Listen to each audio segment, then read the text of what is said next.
Otra pregunta que quería hacer a Octavio García Pérez es, fundamentalmente, en la intervención en los centros de menores, exactamente en qué cabría incidir, cuáles serían, diríamos, los aspectos fundamentales que hay que tratar con estos menores infractores que han cometido delitos patrimoniales. En esos programas que tienen que ser específicos, ¿verdad? Porque, como has dicho anteriormente, la Ley Penal del Menor exige que cada menor tiene que tener un programa que tiene que ejecutarse en los centros y además centros que estén lo más cerca posible de su domicilio para que no exista un desarraigo, ¿verdad? Sabemos todos también que centros de reforma no existen en todas las provincias de España, centros de reforma en régimen cerrado me refiero, ¿verdad? Con lo cual también va a dificultar esto el abordaje, el tratamiento y en definitiva también va a cortar la relación con la familia de origen, ¿verdad? Bueno, vamos a ver. Es verdad que hay un enorme problema con los centros de internamiento porque, como acaba de decir mi compañero, muchos menores se ven obligados a cumplir medidas de internamiento muy lejos de su domicilio. Pensemos, por ejemplo, en el caso de Andalucía. En Málaga, hasta ahora teníamos un centro de internamiento con capacidad para 15 plazas.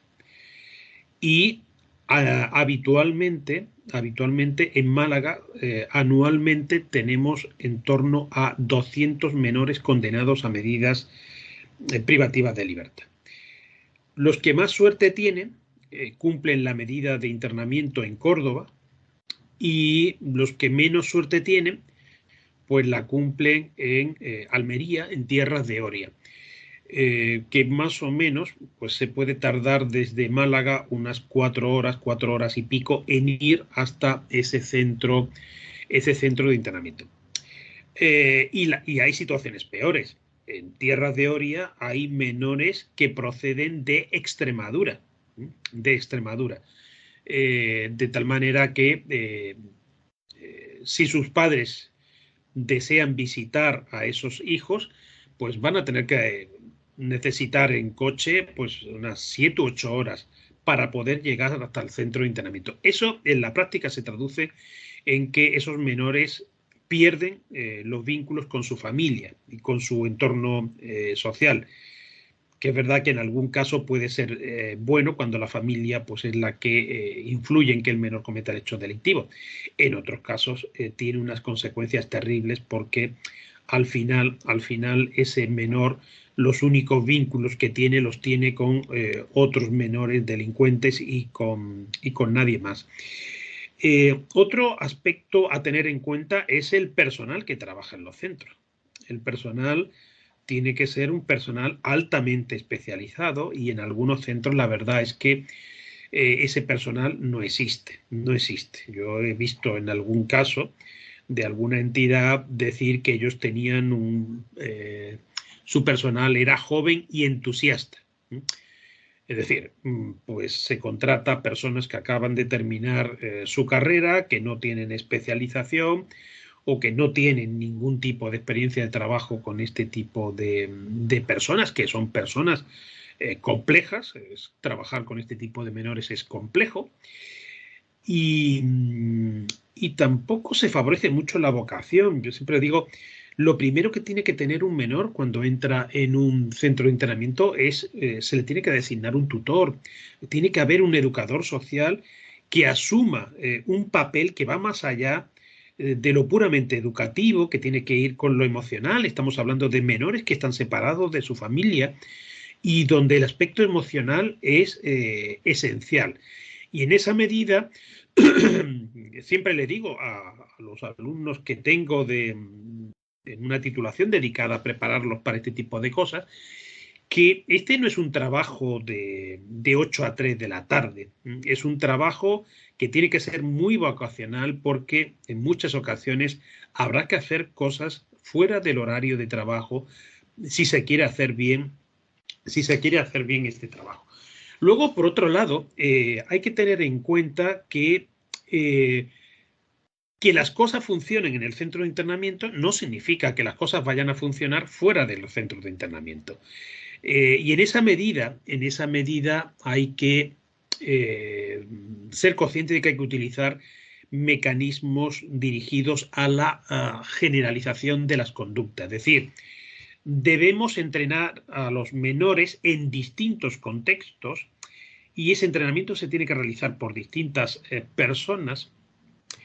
Tenemos que contar con las personas que están vinculadas a esos menores. Debemos entrenar a las personas que están vinculadas con los menores. En los centros de internamiento en general dice, bueno, pues aquí se comportan bien, no cometen hechos delictivos, ya, pero ¿qué pasa cuando salen a la calle? Hay a veces la tendencia en algunos centros de internamiento a hacer todo lo posible para que los menores no salgan de permiso o no tengan salidas programadas. Y eso es un enorme error, porque es necesario comprobar si lo que estamos trabajando en los centros de internamiento funciona en la calle. Porque repito, que las cosas funcionen en un centro de entrenamiento es relativamente fácil. Pero no es eso lo que nos preocupa. Lo que nos preocupa es que esos menores, cuando salgan a la calle, no hagan lo que antes hacían.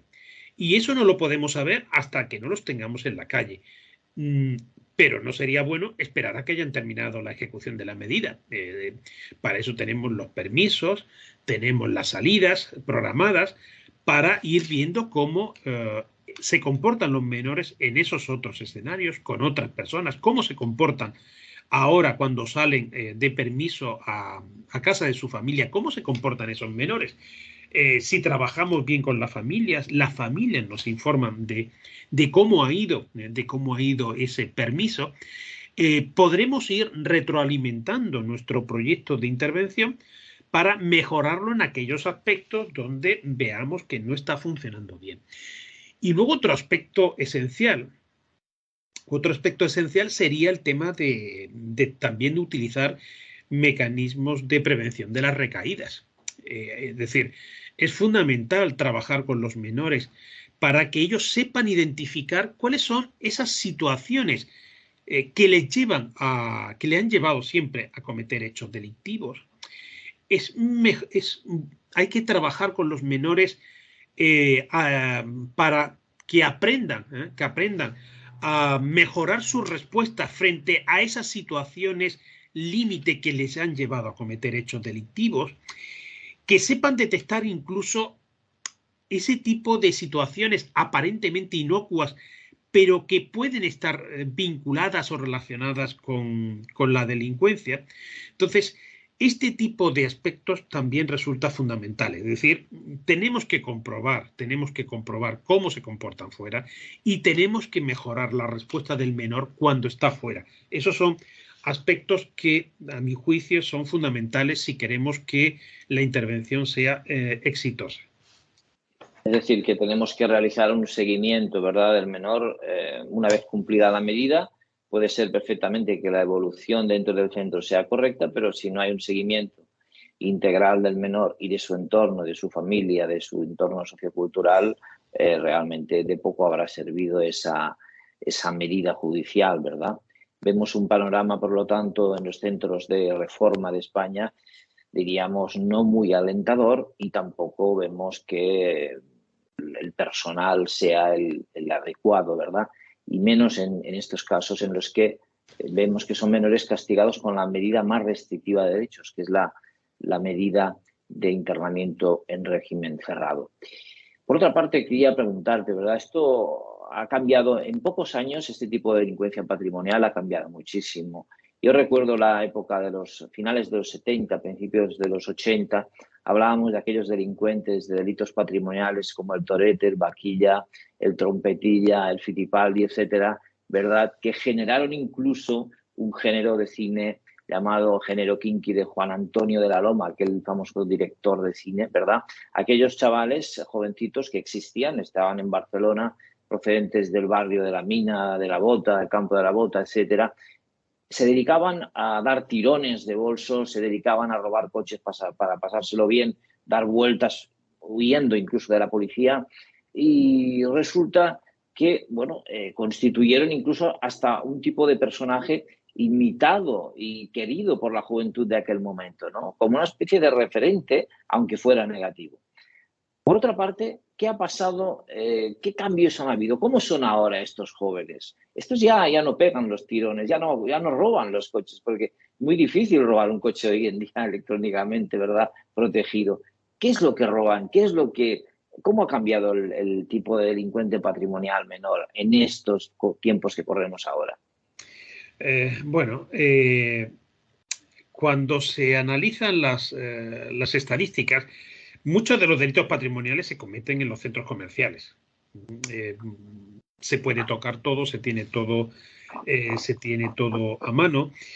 Luego también hay muchos, sobre todo robos con violencia e intimidación, se cometen muchos robos con violencia e intimidación entre los grupos de iguales, sobre todo en determinados eh, barrios más marginales.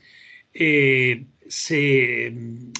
atraca a muchos de su edad, para quitarle las gafas, quitarle los móviles, por supuesto. Eh, no es una delincuencia tan vistosa como la que huía de la policía en coches, en un SEAT 124 antiguo de estos que era en esa época casi como ir en un Ferrari. Es una delincuencia con bastante menos glamour, no tiene el glamour que tenía esa delincuencia que hasta cierto punto, pues en algunos sitios se convertían pues en pequeños héroes.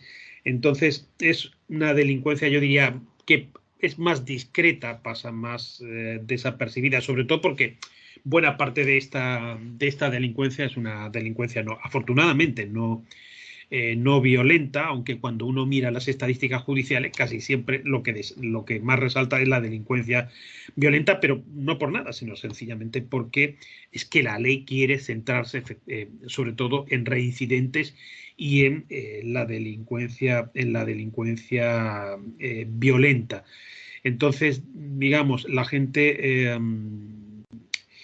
también es verdad que se aprecia un cambio en el perfil de estos menores. Se resalta sobre todo pues la falta de tolerancia a la frustración. Eh, Hoy en día pues eso es un problema. La falta de empatía.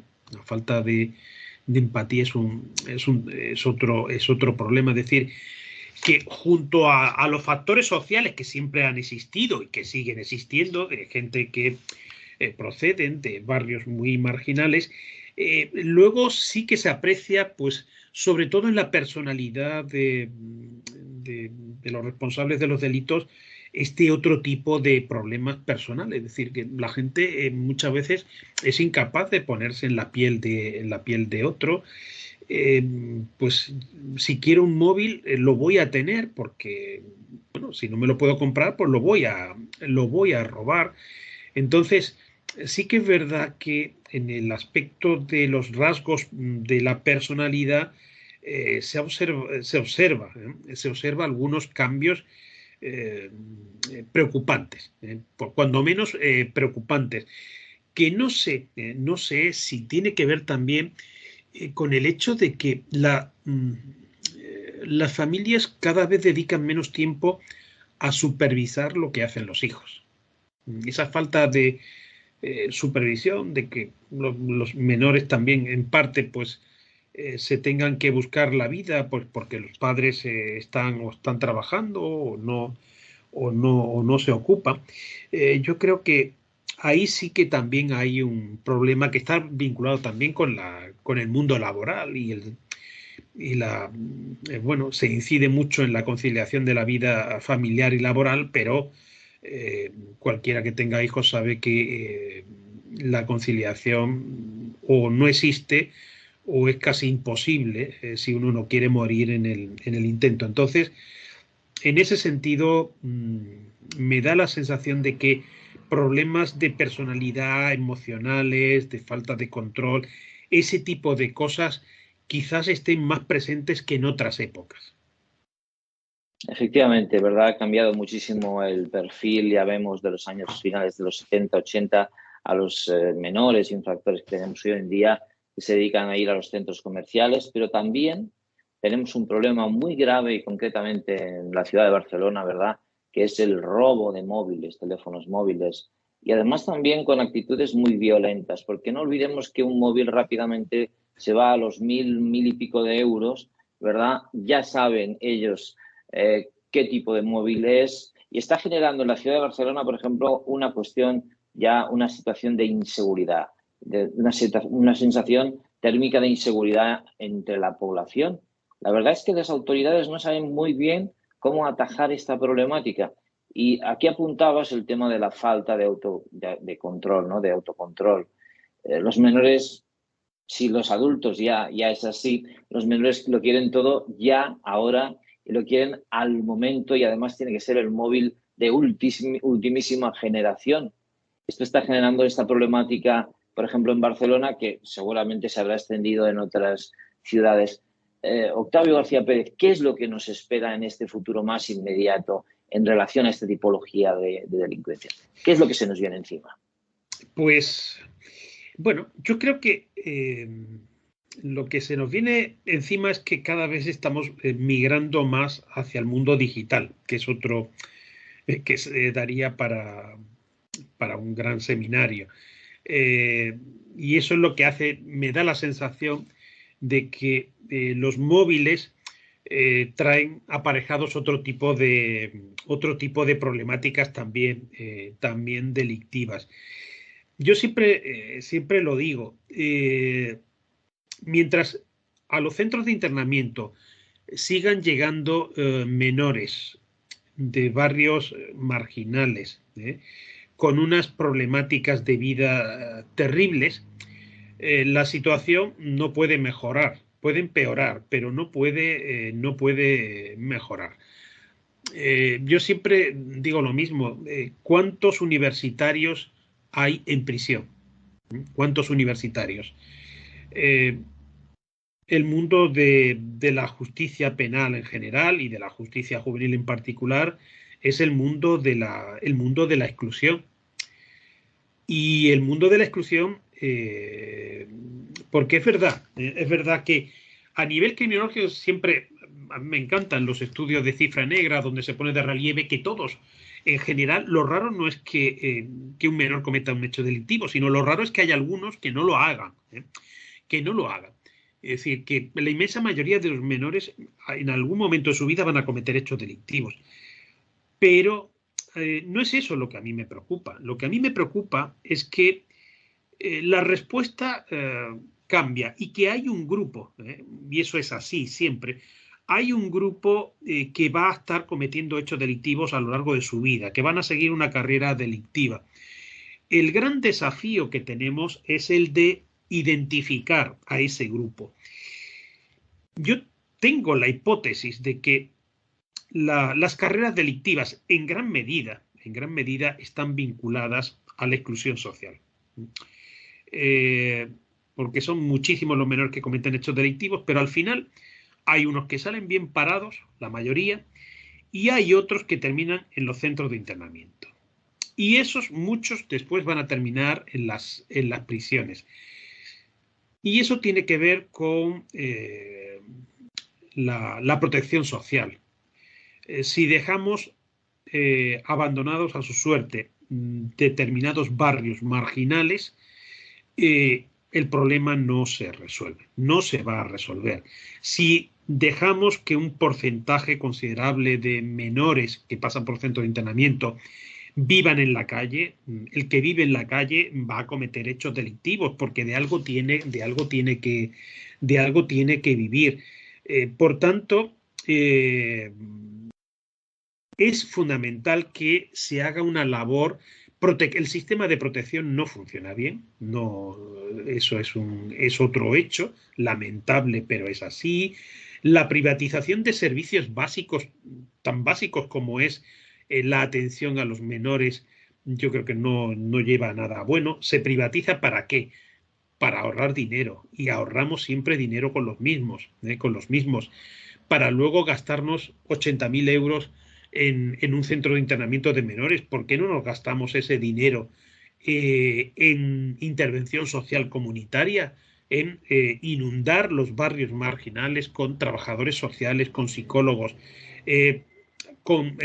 para realizar programas de lucha contra el asentismo escolar, para mejorar el nivel educativo de muchos de esos menores, para ayudar, incentivar a que sus familias obliguen a esos menores a ir a los colegios.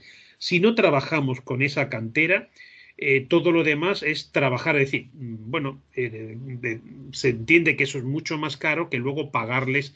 Afortunadamente no todos salen delincuentes, y entonces dice, bueno, pues nos ahorramos intervenir con todos y luego pagamos los gastos de los que al final nos van a salir mal. Yo creo que estamos obligados por convenio internacional, estamos hablando de menores, estamos obligados por convenios internacionales a no dejar a ningún menor abandonado a su suerte. Y lamentablemente se está haciendo a diario. Yo creo que ahorraríamos mucho sufrimiento familiar, social, si se trabajara en serio con esas personas. No entiendo cómo protección no detecta muchas de estas situaciones. También, de nuevo, habría que trabajar en red. Muchas veces los colegios son los primeros que pueden detectar algunos de estos problemas y, por tanto, el sistema de protección debería trabajar estrechamente en conexión con el sistema escolar, con el sistema sanitario, porque también cada vez más, y ese es otro problema serio, cada vez más tenemos menores con problemas psíquicos, con enfermedades mentales, que muchas veces no son detectadas a tiempo hasta que ya es demasiado tarde.